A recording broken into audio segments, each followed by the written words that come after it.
उपाध्याय की स्मृति में आज हम लोग पूरे देश के साथ ही पूरे भारत में जो है उनकी जयंती का कार्यक्रम मनाते हैं। अभी हम विद्यार्थी हैं, समाज कार्य के विद्यार्थी, तो हमारे दिमाग में सबसे पहले एक विषय ये आना चाहिए कि किसी भी महापुरुष की जयंती या पुण्यतिथि हम क्यों मनाएं। क्या कारण रहा कि आज वो इतने महान लोगों की संख्याओं में एक संख्या उनकी भी गिनी जाती है, जैसे पंडित दीनदयाल उपाध्याय जी है, श्यामा प्रसाद मुखर्जी है, और उसके अलावा जो उनसे भी आप महापुरुषों में जाओगे पंडित जवाहरलाल नेहरू है, महात्मा गांधी है। तो ये जो तमाम लोग थे उन तमाम लोगों में पंडित दीनदयाल उपाध्याय जी ये भी एक बहुत अच्छे चिंतक, विचारक, दार्शनिक है। वो तमाम जो गुण एक व्यक्ति के चरित्र में होना चाहिए वो तमाम गुण उन महापुरुष के भी चरित्र में होने चाहिए। अब आप देखेंगे कि साहब जो आज हम जो देखते हैं कि साहब जो पॉलिटिकल पार्टी है तो उसको एक मुकाम से किस मुकाम तक लाना और उनकी विचारधारा को उस समय से लगाकर आज के वर्तमान परिदृश्य में भी उस विचारधारा को आत्मसात करते हुए विचारधारा को गांव के अंतिम व्यक्ति, अंतिम पंक्ति तक लेकर जाना, उन तमाम चीज़ों पर आज भी लोग बहुत शिद्दत के साथ में, बहुत मनोभाव के साथ में, बहुत प्रण के साथ में, बहुत ऊर्जा के साथ में काम करते हैं।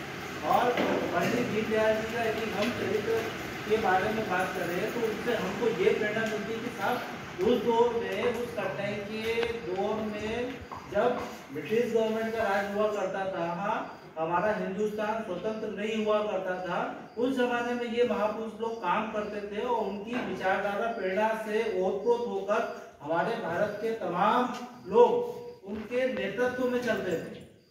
तो वो भी किसी जमाने में आपकी तरह, हमारी तरह वो लोग भी एक विद्यार्थी रहे और उन्होंने बहुत सारी चीजें समाज से सीखी और समाज को कैसे वो चीजें दी जाना चाहिए, समाज में उन लोगों तक कैसे पहुंचाना चाहिए, जो जरूरतमंद व्यक्ति किसको किस जरूरत पर क्या चीजें मिलना चाहिए, वो तमाम पंडित दीनदयाल उपाध्याय जी ने इन्होंने बताया, महापुरुष ने। तो ऐसे तमाम चीजें हम जितने भी महापुरुषों की कल्पना करें, जितने भी महापुरुषों के बारे में पढ़ते हैं, तो हमको उन तमाम महापुरुषों के बारे में ये तमाम चीजें हमको देखने, समझने और अनुभव करने में आती कि साहब उन्होंने उनके जीवन काल में क्या चीजें करके गए। अब हमारा ये नैतिक दायित्व है कि साहब हम आज समाज कार्य के स्टूडेंट हैं, तो हमें भी उन महापुरुषों का जो आचरण है उसको आत्मसात करना चाहिए। हम इन महापुरुषों की तरह इतने ऊंचे ओहदे दर्जे तक तो नहीं जा सकते, लेकिन उन महापुरुषों का अनुसरण, उनके जो नैतिक कर्म है उनको आत्मसात करके हम हमारे समाज में, समाज का जो है विकास वो कर सकते हैं। आज पंडित दीनदयाल उपाध्याय जी को भारत में जितने लोग, तमाम लोग जो नमन करते हैं, उनके चरित्र से जो प्रेरणा लेते हैं, वैसे यदि हम कई दूसरे देश विदेशों में भी देखें तो इनके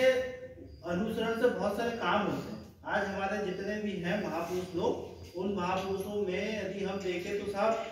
अब आपको ये पता लगेगा कि साहब उस जमाने में शिक्षा दीक्षा कैसे होती थी, उस जमाने में दार्शनिक लोग कैसे होते थे, उस जमाने में विचारक कैसे होते थे, उस जमाने में चिंतक कैसे होते थे, समाज का उद्धार करने वाले लोग कैसे होते थे। ये कहाँ से मिलेगा? जब हम इनके इतिहास को पढ़ेंगे, जब हम इतिहास के पन्नों को पढ़ेंगे तो हमको वहां से मिलेगा वो तमाम चीजें। तो हम विद्यार्थी हैं तो साथ आज जो हम ये कार्यक्रम मना रहे हैं,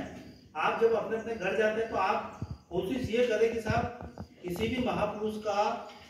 जीवनी उठाए, महापुरुष के बारे में उठाए, वो कोई भी हो सकता है, आपका आइडियल पर्सन, आप उसके बारे में उठाए, उसके बारे में पढ़े, जो आपको अच्छा लगता हो महापुरुष। तो उससे क्या होगा, हमको बहुत सारी चीजें सीखने को मिलेगी, उससे हम, हमारे मन में एक काम करने की एक पॉजिटिव एनर्जी आएगी। जब पॉजिटिव एनर्जी आएगी तो हम बहुत अच्छे से काम कर सकते हैं। मैं उन तमाम चीज़ों पे नहीं जाऊँगा क्योंकि हमारे साथ के साथियों ने वो तमाम चीज़ें आप लोगों को बता दी। मैं उन विषयों पे बात करूँगी कि हम लोग, आप लोगों के जो